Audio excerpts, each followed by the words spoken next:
আসসালামু আলাইকুম। আশা করি সবাই ভালো আছেন। আসলে একটা বিষয় নিয়ে আর কি কথা বলার জন্য আসলাম। তো বিষয়টা হচ্ছে আমাদের সিলেটের পাথর চুরি নিয়ে আর কি। তো আসলে দিন দিন এমন অবস্থা হয়ে যাইতেছে যে আমরা গাছ যে একটা ফল দেয়, মানে এখন ফল তো আর একেবারে দেয় না, ধীরে ধীরে দেয়। কিন্তু সেই ধীরে ধীরে ফল খাওয়ার অভ্যাসটা আর কি আমাদের নাই।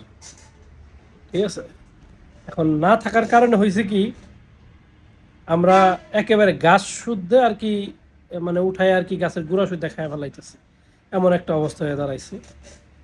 তো সিলেটের সাদা পাথরের যে জায়গাটা, এটা একটা পর্যটন স্পট।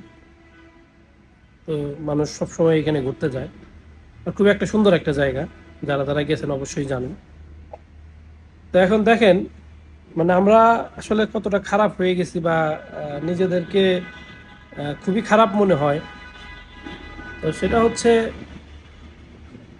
মানে যে পাথরগুলো ছিল এখানে, কিন্তু মানুষ পাথর দেখার উদ্দেশ্যেই যাইতো আর কি, সুন্দর একটা জায়গা।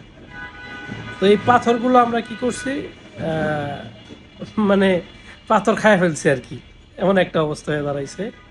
তো পাথর খায় ফেলাইছি। তো এখন মানে কি যে বলি আর কি, মানে বলার কোনো ভাষা নাই।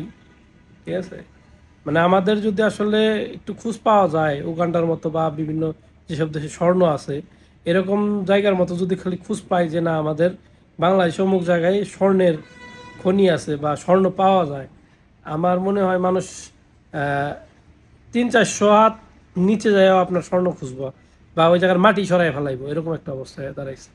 ঠিক আছে, তো আসলে কি বলবো, মানে বলার মতো ভাষা নাই এখন। কিছু বললেও আর কি অনেকে হয়তো অনেক কিছুই মনে করে, আবার না বললেও আসলে চুপ থাকা যায় না।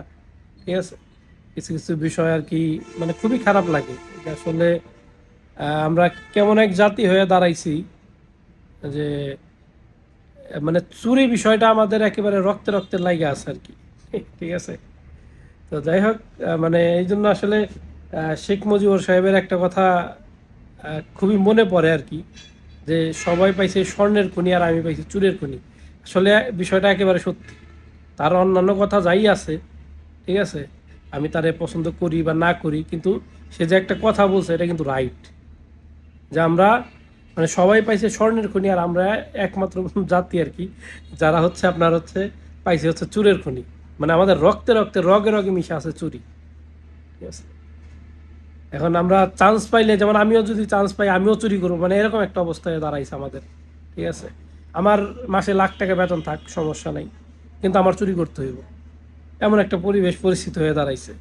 মানে আমরা এমন একটা পরিবেশ পরিস্থিতিতে আছি যে চুরিটা এমনভাবে করি যে ও চুরি কইরা বা দুর্নীতি কইরা ও 50,000 কামাইছে, আমার ওর চেয়ে আরও বেশি কামাইতে হবে, 1 লাখ কামাইতে হবে।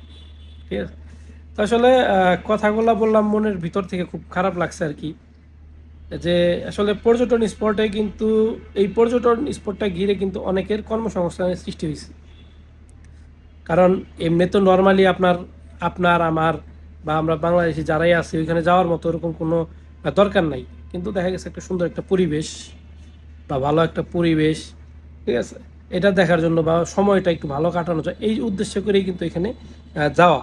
এখন সে জায়গার যদি মানে গাছের গুড়াই যদি না থাকে, তাহলে গাছ আমরা কই থেকে দেখবো, সেটা মানে বিষয়টা এরকম।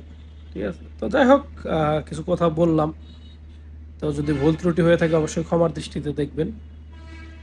তো যাই হোক, ভালো থাকবেন সবাই।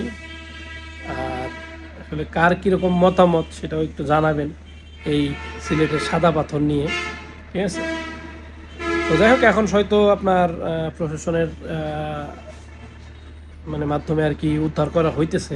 তবে কতটুকু উদ্ধার করা যাবে বা কতটুকু রিকভারি হবে আসলে এটা বোঝা যায় না। ঠিক আছে, তো যাই হোক, আসলে চান্স পাইলে আমরা মনে করেন যে গুড়া শুদ্ধ উঠায় খাইতে সমস্যা হয় না আমাদের, এই হচ্ছে বিষয়। যাক, ভালো থাকবেন সবাই। হ্যাঁ, অনেক কথাই বললাম, ভুল ত্রুটি হয়ে থাকলে মাফ করে দেবেন। আল্লাহ হাফিজ।